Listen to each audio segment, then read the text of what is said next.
My name is Bruce Sublett. I tie commercially as Gulf and Ozark flies, and I do primarily saltwater flies for the Gulf Coast. And anybody that fishes on the Gulf Coast knows that the soft plastic lead head with conventional tackle is probably the most effective lure that you can fish. My problem as a fly fisherman is that I needed to find a fly that looked and acted like a soft plastic lead head jig. So what I've developed is a fly that I call the Genuine Imitation Plastic. This fly is built on an Eagle Claw 413 jig hook, and the first thing that we have to do is mash the barb down because we're going to put a cone head on it. I use black a lot, but you can use gold, or the Spirit River makes a fluorescent chartreuse that works well for this. You want the biggest one that you can get, because we're trying to make this to imitate a lead head jig. We're going to be fishing it with anything from 7 to 10 weight rods. If you don't mash the barb down, the cone head won't go on. We're not going to do anything with it other than just slide it on. This is a fairly simple fly in terms of materials. I'm going to build this in one of my favorite colors, which is the chartreuse tail with the purple body. Very good when the water's a little stained, very good in the fall. This one is built with EP fiber. This is Enrico Puglisi's material. This is the EP 3D. I believe this is pilchard, but it just looks like chartreuse to me. So I'm going to make the tail out of that. Doesn't take a lot. Separate it out. If you're using EP fiber, you want to trim it always from the top so you don't end up with ragged links. And I'm going to double that over. Cut it again.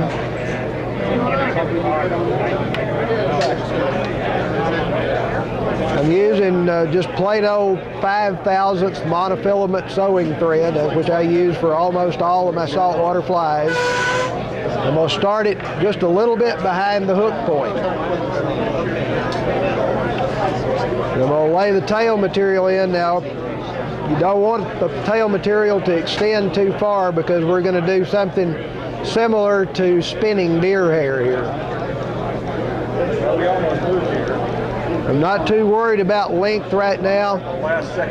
Just want to get a tail material in there. I'm going to add a little flash. This is a fairly new material. This is EP Sparkle. In fact, it's so new that some of the wholesalers don't even have it yet. And it's essentially the same thing as angel hair or wing and flash. It just seems to be a little straighter in the package. So I'm going to lay a fairly generous portion of that over the top. Pull it back.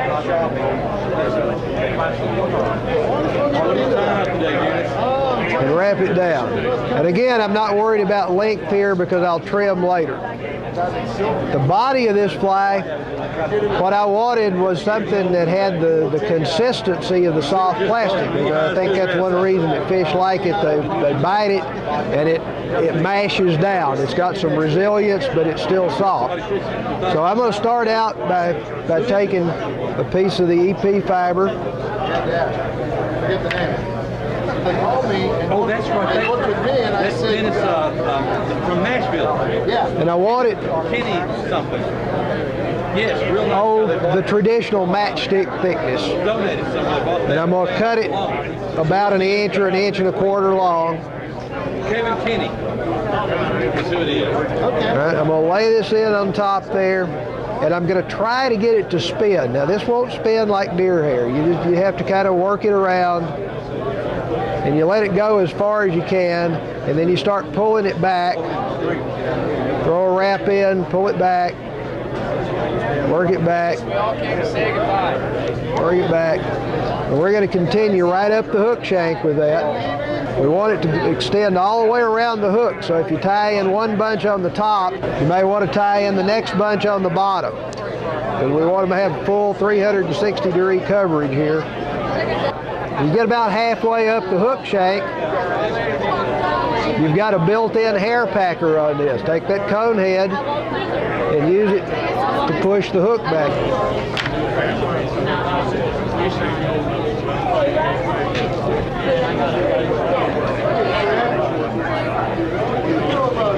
It should take probably a dozen clumps of this to fill the shank of a hook. This is a 1/0. I build this in 1/0 and 2s and occasionally 4s, but the 1/0s and the 2s are really about the right size. As we get close to the end, we want to make sure that we leave enough room in front of the cone to tie it off, because we don't want it to ride up on the hook shank at the head.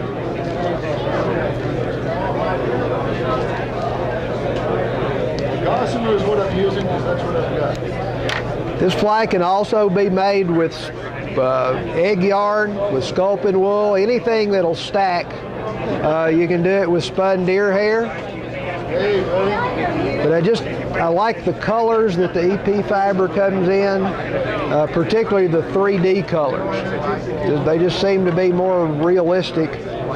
I'm not sure that there's such a thing as a realistic purple, but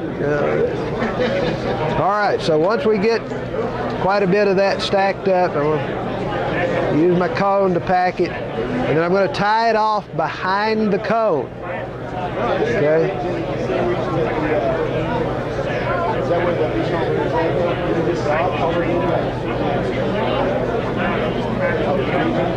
We're going to cement this in a minute, but we're going to do it after the cone gets locked down from the front.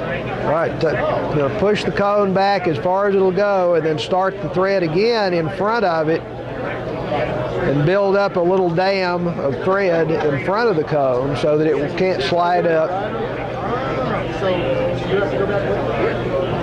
We'll lock it in place, trim it up, and I'll take my super glue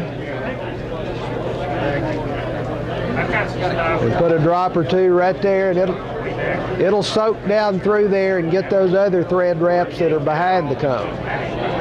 Don't get too much or it'll soak on into the EP fiber and wick out and make the whole thing stiff. All right, I want to trim the tail to length. I want this to be an overall length of probably 3.5 inches. Going to use just a little kind of a flipping motion there to get it down to a point.